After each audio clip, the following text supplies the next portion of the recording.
Welcome to Canvas Times. Please subscribe the channel and click on bell icon for daily updates.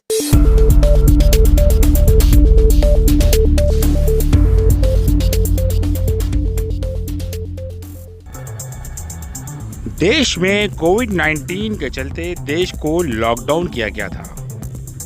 लगभग 2.5 महीने तक चले इस लंबे लॉकडाउन के बाद लॉकडाउन में कुछ छूट देते हुए अनलॉक किया गया है। अनलॉक 1 में लोगों को कई शर्तों के साथ अपने अपने कारोबार शुरू करने की इजाज़त दी गई है, जिसके चलते टेम्पो, टैक्सी, ई रिक्शा को भी शर्तों के साथ सवारियां बिठाकर चलने की परमिशन दी गई है। लेकिन सड़कों पर ई रिक्शा व टैक्सी, टेम्पो तो नज़र आ रहे हैं, लेकिन इसमें बैठने वाली सवारियां बहुत ही ना के बराबर नज़र आ रही हैं। सवारियां ना होने से ये ई रिक्शा चालक व टेम्पो, टैक्सी चालक काफ़ी मायूस और बेचैन नज़र आ रहे हैं। कोविड-19 के चलते लगभग 2.5 महीने से भी ज़्यादा समय तक जो एक लंबा लॉकडाउन चला था, उसके अंदर सरकार ने जनता को थोड़ी राहत दी है, अनलॉक किया गया है। तमाम शर्तों के साथ बहुत सी चीज़ों में छूट दी गई है, जिसमें मार्केट भी खोलने की कुछ शर्तों के साथ इजाज़त दी गई थी।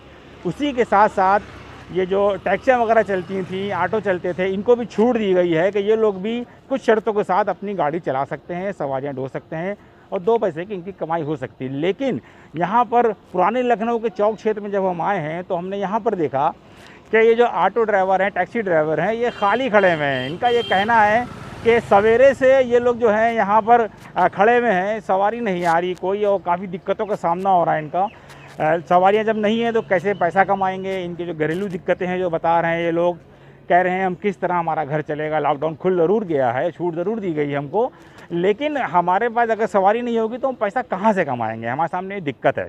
यहाँ पर कुछ टैक्सी ड्राइवर हैं, आइए इनसे बात करते हैं, देखते हैं क्या दिक्कतें हैं इनकी। भाई साहब, ये बताइए आपका नाम क्या है? हमारा नाम मोहम्मद यूसुफ।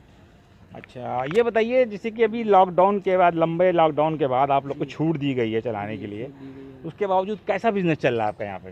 2.5 महीने के बाद आज छूट दी गई है, पहली बार आज छूट दी गई है। क्या हम छूट देने के बाद क्या हम बिजनेस का सुबह से 9 बजे से आए हुए हैं, क्या हम पैसेंजर निकल नहीं रहा है। अब अगर थोड़ा बहुत पैसेंजर निकल रहा है तो किसी गाड़ी में 4 सवारी, किसी गाड़ी में 5 सवारी लेकर जा रहे हैं, बस उधर से भी खाली आना पड़ रहा है। 2.5 महीने से इतनी परेशानी है, हर आदमी परेशान है, इसका कोई रिकॉर्ड नहीं, हर ड्राइवर परेशान है, कोई जरिया नहीं, घर में परेशानी है, समस्याएँ हैं, क्या हमारे स्कूल की फीस वगैरह, हर चीज़ की, खाने पीने की दिक्कतें हैं, हर चीज़ की परेशानियाँ हैं। तो आपको क्या लगता है क्या वजह हो सकती है सवारियाँ सड़कों पर नहीं निकल के आ रही? सवारी यही लॉकडाउन चल रहा है, इसी चक्कर में सवारी निकल नहीं रही, किसी को पता नहीं क्या खुला क्या बंद है, किसी ये भी नहीं लोगों को मालूम कि टैक्सी चल रहे हैं कि नहीं चल रही हैं, क्या हमारे। तो अगर ऐसे ही चलता रहा इसी तरह से तो आपके घरों में जो दिक्कतें पेश आएंगी उसका कैसा सामना करेंगे आप? सामना क्या किया जाएगा, जो होगा देखा जाएगा। सामना तो बहुत मुसीबतें आ रही हैं, क्या हम इंसान करे तो क्या करें, हम लोग करें, मजबूरी है। क्या हम जो हो सकेगा 2, 4, 6 सवारी लेकर चलेंगे, जैसा हो सकेगा। नहीं हो सकेगा तो अपने जो होगा मजदूरी करेंगे जाके, और क्या है, कुछ ना कुछ करना पड़ेगा ही। ये यहाँ पर कुछ टैक्सी ड्राइवर हैं जिनसे हम लोगों ने बात करी है, इनके जो समस्याएं हैं ये बता रहे हैं कि सिर्फ लॉकडाउन भले छूट दी गई है, उसके अंदर कुछ शर्तों के साथ गाड़ी चलाने की बात कही गई है, लेकिन सवारी रोड पे ना होने से इनकी अर्निंग पे असर पड़ा है, इनकी कमाई नहीं हो पा रही है। इनका ये कहना है कि लंबे लॉकडाउन के बीच भी हम लोग काफ़ी परेशान रहे थे, हमारी फाइनेंशियल दिक्कत हुई थी, घरों में दिक्कतें हुई थी। अभी भी ये कह रहे हैं कि अगर इसी तरह सवारियों का जो मतलब टोटा है, एक कमी है सवारियों की कह लीजिए, अगर ऐसा ही रहा तो हम क्या कमा पाएंगे और अपने परिवार को कैसे चलाएंगे, अपने बच्चों की स्कूल की फ़ीस कैसे भरेंगे, इनके सामने ये एक बड़ा सवाल है। लखनऊ से कैनवस टाइम्स के लिए मैं वहाबुद्दीन सिद्दीकी। कई टेम्पो ड्राइवरों ने तो यहाँ तक बताया कि वो सुबह से सवारियों के इंतज़ार में खड़े हैं, पर अब तक 1 पैसे की भी बोहनी नहीं हुई है। ऐसे में हम अपना व अपने बच्चों का पेट कैसे पालें और कैसे अपने बच्चों की स्कूल की फ़ीस भरें? दरअसल कोरोना वायरस का डर लोगों के मन में भरा हुआ है और वो बेवजह घरों से बाहर निकलने से बच रहे हैं। जब कोई बहुत ही ज़रूरी काम होता है तभी वो घरों से बाहर निकलते हैं। ज़्यादातर मॉल्स, बाज़ारें, पार्क, अन्य घूमने की जगहें बंद हैं, जिस कारण भी उन्हें सवारियां नहीं मिल रही हैं। वहीं ई रिक्शा चलाने वाले अंबरगंज निवासी जबीर कहते हैं कि लॉकडाउन से पहले वो रोज़ के 700 से 800 रुपये तक कमा लेते थे। रिक्शे का किराया व बैटरी चार्जिंग देकर भी 400 से 500 रुपये उनको बच जाया करते थे। किंतु अब तो 200 रुपये कमाना भी मुश्किल हो गया है।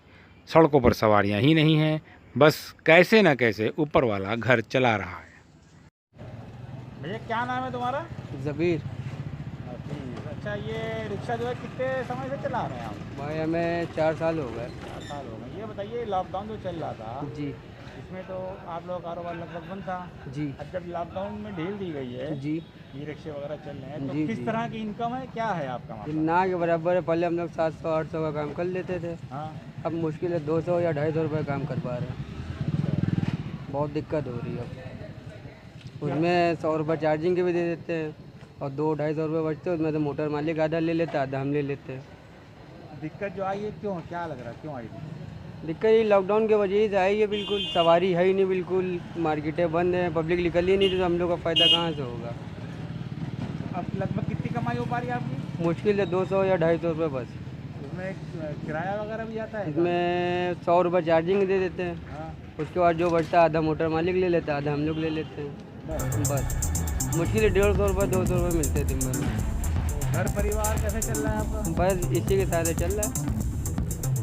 लखनऊ से कैनविस टाइम्स के लिए वहाबुद्दीन सिद्दीकी की रिपोर्ट।